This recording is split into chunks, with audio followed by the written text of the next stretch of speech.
Hi hello ನಮಸ್ತೆ ಸ್ನೇಹಿತರೆ. Happy online media YouTube ಚಾನಲ್ಗೆ ತಮ್ಮೆಲ್ಲರಿಗೂ ಪ್ರೀತಿಯ ಸ್ವಾಗತ. ಲೈಕ್ ಮಾಡಿ, ಶೇರ್ ಮಾಡಿ, ಸಬ್ಸ್ಕ್ರೈಬ್ ಮಾಡಿ, ಹಾಗೆ ಗಂಟೆ ಹೊಡೆಯೋದನ್ನು ತಪ್ಪದೆ ಮಾಡಿ. ಇವತ್ತಿನ ವಿಶೇಷದ ವಿಡಿಯೋ ಏನಪ್ಪ ಅಂತ ಹೇಳಿದ್ರೆ, ಬಹುಶಃ ತಮ್ಮನೇಲಿ ನೋಡಿದ್ದೀರಾ. ಈಗ ಶಿವಮೊಗ್ಗದಿಂದ ಭದ್ರಾ ಅಣೆಕಟ್ಟಿಗೆ ಹೋಗುವಂತಹ ಒಂದು ರಸ್ತೆ ತುಂಬಾ ಸುಂದರವಾಗಿದೆ.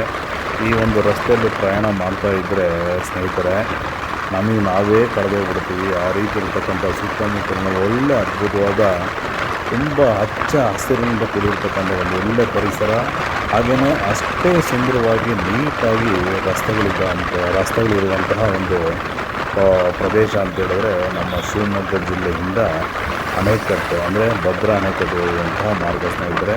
ನೋಡಿ, ರಸ್ತೆ ಎಷ್ಟು ನೀಟಾಗಿ ಎಷ್ಟೊಂದು ತುಂಬ ಪ್ರಾಪರಾಗಿದೆ ಅಂತ ಹೇಳಿದ್ರೆ, ಯಾವುದೇ ರೀತಿ ಅಂಶಗಳಾಗಿರ್ಬೋದು, ಯಾವುದೇ ರೀತಿ ಡ್ಯಾಮೇಜ್ ಆದರೆ ಯಾವುದೂ ಇಲ್ಲ. ಸೊ ಈಗ ನಾನು ಹೇಳಕೊಟ್ಟಿರೋ ವಿಚಾರ ಏನಪ್ಪ ಅಂತ ಹೇಳಿದ್ರೆ, ಭದ್ರಾ ಅಣೆಕಟ್ಟು ನಮ್ಮ ಭಾರತ ದೇಶದ ಎರಡನೇ ಅತಿ ದೊಡ್ಡ ಅಣೆಕಟ್ಟು ಸ್ನೇಹಿತರೆ. ಬಾಕ್ರಾನಂಗಲ್ ಅಣೆಕಟ್ಟು ತುಂಬ ಹೈಟ್ ಇರ್ತಕ್ಕಂಥ ಒಂದು ಅಣೆಕಟ್ಟು ಅಂತ ಹೇಳಿದ್ರೆ, ಅದು ಬಿಟ್ಟರೆ ನೆಕ್ಸ್ಟ್ ನಮಗೆ ಸಿಗ್ತಕ್ಕಂಥ ಒಂದು ಅಣೆಕಟ್ಟು ನಮ್ಮ ಕರ್ನಾಟಕದ ಹೆಮ್ಮೆಯ ಅಣೆಕಟ್ಟು ಅಂತ ಹೇಳಿದ್ರೆ ಭದ್ರಾ ಅಣೆಕಟ್ಟು. ಇದು ನಮ್ಮ ಭಾರತ ದೇಶದ ಎರಡನೇ ಅತಿ ಹೈಯೆಸ್ಟ್ ಇರುವಂತಹ ಅಣೆಕಟ್ಟು ಅಂತ ಹೇಳ್ಬೋದು. ತುಂಬ ದೊಡ್ಡದಲ್ಲ ಸ್ನೇಹಿತರೆ, ಹೈಯೆಸ್ಟ್ ಹೈಟ್ ಇರ್ತಕ್ಕಂಥ ಒಂದು ಅಣೆಕಟ್ಟು ಅದು ನಮ್ಮ ಭದ್ರಾ ಅಣೆಕಟ್ಟು. ಈ ಒಂದು ಭದ್ರಾ ಅಣೆಕಟ್ಟು ಸುತ್ತಮುತ್ತ ಸುಮಾರು 250 ಕಿಲೋಮೀಟ್ರು ಟೈಗರ್ ರಿಸರ್ವ್ ಫಾರೆಸ್ಟ್ ಇರ್ತಕ್ಕಂಥ ಒಂದು ಪ್ರದೇಶ. ಹಾಗೆಯೇ ಇಲ್ಲಿ ಸುಮಾರು 147 ಕಿಲೋಮೀಟ್ರ್ವರೆಗೂ ಸಂಪೂರ್ಣವಾಗಿ ನೀರನ್ನು ಆವರಿಸಿರುವಂತಹ ಒಂದು ಪ್ರದೇಶ ಅಂತ ಹೇಳಿದ್ರೆ ಅದು ನಮ್ಮ ಭದ್ರಾ ಡ್ಯಾಮ್ ಅಂತ ಹೇಳ್ಬೋದು. ಹಾಗೆಯೇ ಈ ಡ್ಯಾಮಿಂದ ನೀರು ಸುಮಾರು 57 ಕಿಲೋಮೀಟ್ರು ಡಿಸ್ಟೆನ್ಸ್ವರೆಗೂ ನೀರು ನಿಂತಿರ್ತಕ್ಕಂಥ ಒಂದು ಮಾಹಿತಿ. ಸೊ ಇದರ ಅಡಿ ಎಷ್ಟು ಉದ್ದ ಇದೆ ಅಂತ ಹೇಳಿದ್ರೆ, ಸೊ ಬಹುಶಃ ಇದು ನಮ್ಮ KRS ಡ್ಯಾಮು ಬಹುಶಃ ನಮ್ಮ ಕರ್ನಾಟಕದ ತುಂಬ ಅತಿ ದೊಡ್ಡ ಡ್ಯಾಮ್ ಅಂತ ನಾವು ಅಂದ್ಕೊಂಡಿದ್ದೀವಿ, ಖಂಡಿತನೇ. ಆದರೆ ಈ ಭದ್ರಾ ಡ್ಯಾಮು ತುಂಬ ಹೈಯೆಸ್ಟ್ ಇರ್ತಕ್ಕಂಥ ಒಂದು ಹೈಟ್ ಜಾಸ್ತಿ ಇರೋದು ಅಂತ ಹೇಳಿದ್ರೆ ಅದು ಹೈಯೆಸ್ಟ್ ಅಂತ ನಾನು ಹೇಳೋಕ್ಕೆ ಇಷ್ಟಪಡ್ತೀನಿ. ಸುಮಾರು 186 ಅಡಿಗಳಷ್ಟು ನೆಲಮಟ್ಟದಿಂದ ಹೈಟ್ ಇರ್ತಕ್ಕಂಥ ಒಂದು ಡ್ಯಾಮು. ಇದು ದೇಶದ ಅತಿ ದೊಡ್ಡ ಎರಡನೇ ಡ್ಯಾಮ್ ಎಂಬುವ ಹೆಮ್ಮೆ ನಮ್ಮ ಕರ್ನಾಟಕದ ನಮ್ಮ ಶಿವಮೊಗ್ಗ ಜಿಲ್ಲೆಯಲ್ಲಿ ಅಂತ ಹೇಳೋಕ್ಕೆ ಇಷ್ಟಪಡ್ತೀನಿ. ಸೊ ಈ ಡ್ಯಾಮ್ ಯಾವಾಗಲೂ ತುಂಬ ಹಚ್ಚ ಹಸಿರಿನಿಂದ ಕೂಡಿರುತ್ತೆ ಸ್ನೇಹಿತರೆ. ಕಾರಣ ಇಷ್ಟೇನೆ, ನೀವು ಬೇರೆ ಯಾವುದೇ ಡ್ಯಾಮಲ್ಲಿ ನೋಡಿ ಬಿಸ್ಕೆಟ್ ಕಲರ್ ಇರುತ್ತೆ, ಕಾಫಿ ಕಲರ್ ಇರ್ತಕ್ಕಂಥ ನೀರು ಇರುತ್ತೆ. ಸೊ ಬೇರೆ ಬೇರೆ ಕಲರ್ಗಳು ನೋಡ್ಬೋದು, ಒಂದು 2-3 ರೀತಿ ಕಲರ್ಗಳು ನಮಗೆ ನೋಡುವಂಥ ಒಂದು ಭಾಗ್ಯ ಇದೆ. ಆದರೆ ಈ ಭದ್ರಾ ಡ್ಯಾಮಲ್ಲಿ ನೀರು ಯಾಕೆ ಹಚ್ಚ ಹಸಿರಾಗಿರುತ್ತೆ ಅಂತ ಹೇಳಿದ್ರೆ, ಈ ಡ್ಯಾಮ್ನ ಸುತ್ತಮುತ್ತ ಸಂಪೂರ್ಣವಾಗಿ ಬಿದಿರಿನಿಂದ ಕೂಡಿರುತ್ತೆ ಪ್ರದೇಶ, ಸಂಪೂರ್ಣವಾಗಿ ಬಿದಿರಿಂದ ಕೂಡಿರ್ತವೆ. ಹಾಗಾಗಿ ಅಲ್ಲೆಲ್ಲ ಹರ್ಕೊಂಡು ಅಲ್ಲಿ ಬರ್ತಕ್ಕಂಥ ಒಂದು ನೀರೇನಾಗುತ್ತೆ ಸಂಪೂರ್ಣವಾಗಿ ಹಸಿರು ಕಲರಿಂದ ನೋಡುವಂಥ ಒಂದು ಸುವರ್ಣಾವಕಾಶ ನಮ್ಮ ಭದ್ರಾ ಡ್ಯಾಮಲ್ಲಿ ಸಿಗುತ್ತೆ. ಈ ನೀರು ನಮ್ಮ ದಾವಣಗೆರೆ ಜಿಲ್ಲೆ, ಹೊಸಪೇಟೆ, ಕೂಡ್ಲಿಗಿ, ರಾಯಚೂರು, ಅಲ್ಲಿಂದ ರಾಯಚೂರು, ಕೂಡ್ಲಿಗಿ, ಹೊಸಪೇಟೆ ಅಂತ ಹೇಳಿದ್ರೆ ತುಂಗಭದ್ರಾ ಡ್ಯಾಮು, TB ಡ್ಯಾಮ್ ಅಂತ ನಾವು ಕರಿತೀವಿ. ಅಲ್ಲಿ ತುಂಗಾ ಮತ್ತು ಭದ್ರಾ ಎರಡೂ ನೀರು ಸಂಗಮವಾಗುತ್ತೆ. ಎಲ್ಲಿ ಶಿವಮೊಗ್ಗದ ಕೂಡ್ಲಿ ಎಂಬ ಸ್ಥಳದಲ್ಲಿ ಸಂಗಮವಾಗಿ ಅಲ್ಲಿಂದ ಹರಿಹರ ಮುಖಾಂತರ, ಕೂಡ್ಲಿ ಮುಖಾಂತರ ಹೊಸಪೇಟೆ ಡ್ಯಾಮನ್ನು ಸೇರುವ ಒಂದು ವ್ಯವಸ್ಥೆ ಇದೆ.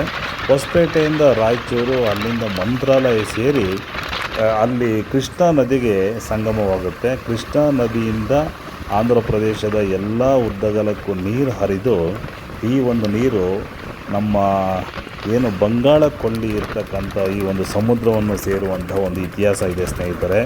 ನೋಡಿ, ಎಲ್ಲಿಂದ ಎಲ್ಲಿಗೆ ನಮ್ಮ ಶಿವಮೊಗ್ಗ ಜಿಲ್ಲೆಯಲ್ಲಿ ಇರ್ತಕ್ಕಂಥ ನೀರು, ಈ ಶಿವಮೊಗ್ಗ ಜಿಲ್ಲೆಗೆ ನೀರು ಬರಬೇಕಂತ ಹೇಳಿದ್ರೆ ಮೂಡಿಗೆರೆ, ಚಿಕ್ಕಮಗಳೂರು ಈ ಸುತ್ತಮುತ್ತಲ ಪ್ರದೇಶದಿಂದ ಬರ್ತಕ್ಕಂಥ ನೀರಿದು ತುಂಗಾ ನೀರು.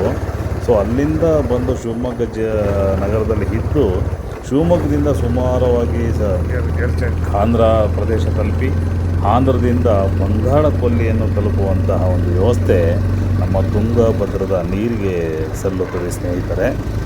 ಈ ಒಂದು ಡ್ಯಾಮ್ ನಿರ್ಮಾಣ ಮಾಡೋದಕ್ಕೆ ಮುಖ್ಯ ಕಾರಣಕರ್ತರು ನಮ್ಮ ಮೈಸೂರು ಸಂಸ್ಥಾನದ ರಾಜವಂಶಸ್ಥರು ಅಂತಲೇ ಹೇಳ್ಬೋದು. ಸೊ ಇದಕ್ಕೆಲ್ಲ ಒಂದು ಪೂರ್ವ ಸಿದ್ಧತೆ, ಪೂರ್ವ ಪ್ಲಾನಿಂಗ್ ಎಲ್ಲ ನಮ್ಮ ಕರ್ನಾಟಕದ ಹೆಮ್ಮೆಯ ವಿಜ್ಞಾನಿಯಾಗಿರ್ತಕ್ಕಂಥವ್ರು, ಅದ್ಭುತವಾದ ಜ್ಞಾನಿ ಆಗಿರ್ತಕ್ಕಂಥವ್ರು ಸರ್ ಎಂ ವಿಶ್ವೇಶ್ವರಯ್ಯ ಅವರು ಈ ಒಂದು ಡ್ಯಾಮ್ನ ಒಂದು ಪ್ಲ್ಯಾನಿಂಗ್ ಕೊಡ್ತಾರೆ. ಇದಕ್ಕೆ ನಾಮಕರಣ ಸಹ ವಿಶ್ವೇಶ್ವರಯ್ಯ ಅವರನ್ನೇ ಇಡುವಂತಹ ಒಂದು ಮಾಹಿತಿ ಇದೆ. ಹಾಗೆಯೇ ಇದು ಭದ್ರಾ ಡ್ಯಾಮ್ ಅಂತ ಕರಿತೀವಿ. ಇದಕ್ಕೆ ಮತ್ತೊಂದು ಹೆಸರು ಸಹ ಇದೆ ಸ್ನೇಹಿತರೆ, ಲಕ್ಕವಳ್ಳಿ ಡ್ಯಾಮ್ ಅಂತ ಕರಿತೀವಿ. ಲಕ್ಕವಳ್ಳಿ ಡ್ಯಾಮ್ ಅಂತ ಯಾಕೆ ಕರಿತೀವಿ ಅಂತ ಹೇಳಿದ್ರೆ, ಈ ಡ್ಯಾಮ್ ಇರುವ ಒಂದು ಪ್ರದೇಶ ಇರುವಂಥ ಸಮೀಪ ಇರ್ತಕ್ಕಂಥ ಊರ ಹೆಸರು ಲಕ್ಕವಳ್ಳಿ ಅಂತ. ಹಾಗಾಗಿ ಇದಕ್ಕೆ ಲಕ್ಕವಳ್ಳಿ ಡ್ಯಾಮ್ ಅಂತಲೂ ಕರೀತಾರೆ. ಮತ್ತು ಏನು ಭದ್ರಾ ಡ್ಯಾಮ್ ಅಂತಲೂ ಕರೆಯುವಂಥ ಒಂದು ವಾಡಿಕೆ ಇದೆ ಸ್ನೇಹಿತರೆ. ನೋಡಿ, ಇಲ್ಲಿಂದ ಇನ್ನೇನು ತುಂಬ ಹತ್ತಿರ ಇರ್ತಕ್ಕಂಥ ಒಂದು ಭದ್ರಾ ಡ್ಯಾಮ್ಗೆ ನಾವು ಹೋಗುವಂತಹ ಒಂದು ಮಾರ್ಗ. ರಸ್ತೆ ಮಾತ್ರ ತುಂಬ ಚೆನ್ನಾಗಿದೆ. ಹಾಗೆಯೇ ಡ್ಯಾಮ್ ತುಂಬ ಹತ್ತಿರ ಹೋಗ್ಬಿಟ್ಟು ನೋಡುವಂಥ ಒಂದು ವ್ಯವಸ್ಥೆ ಇದೆ. ಆದರೆ ತುಂಬ ಹತ್ತಿರ ಹೋಗೋಕ್ಕಾಗಲ್ಲ, ಅಲ್ಲೆಲ್ಲ ಕೆಲವೊಂದು ನಿರ್ಬಂಧಗಳಿರ್ತವೆ. ಹಾಗಾಗಿ ತುಂಬ ಸಮೀಪವಾಗಿ ಅಲ್ಲಿ ನೋಡಿ ಖುಷಿ ಪಡುವಂಥ ಒಂದು ಸಂದರ್ಭ ಖಂಡಿತ ಪ್ರತಿಯೊಬ್ಬರಿಗೂ ಸಿಗುವಂಥ ಒಂದು ವ್ಯವಸ್ಥೆ ಇದೆ.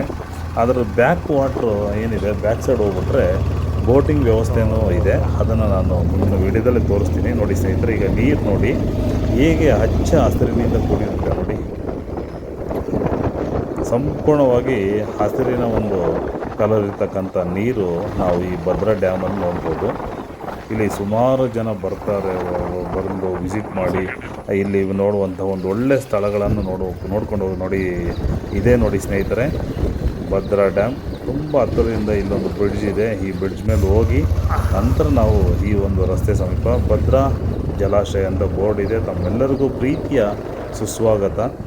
ಬನ್ನಿ ಸ್ನೇಹಿತರೆ, ಭದ್ರಾ ಡ್ಯಾಮ್ನ ಹಿನ್ನೆಲೆ ಏನು ಮತ್ತು ಭದ್ರಾ ಡ್ಯಾಮ್ನ ವಿಶೇಷತೆ ಏನು ಅದೆಲ್ಲ ಸಂಪೂರ್ಣದ ಮಾಹಿತಿ ಈ ಒಂದು ವಿಡಿಯೋದಲ್ಲಿ ನಾನು ಕೊಟ್ಟಿದ್ದೀನಿ. ಇನ್ನೂ ಹೆಚ್ಚಿನ ಮಾಹಿತಿ ಮುಂದಿನ ವಿಡಿಯೋದಲ್ಲಿ ಕೊಡ್ತೀನಿ. ಹಾಗಾಗಿ ನನ್ನ ಒಂದು ವಿಡಿಯೋನ ಕೊನೆವರೆಗೂ ತಪ್ಪದೆ ನೋಡಿ.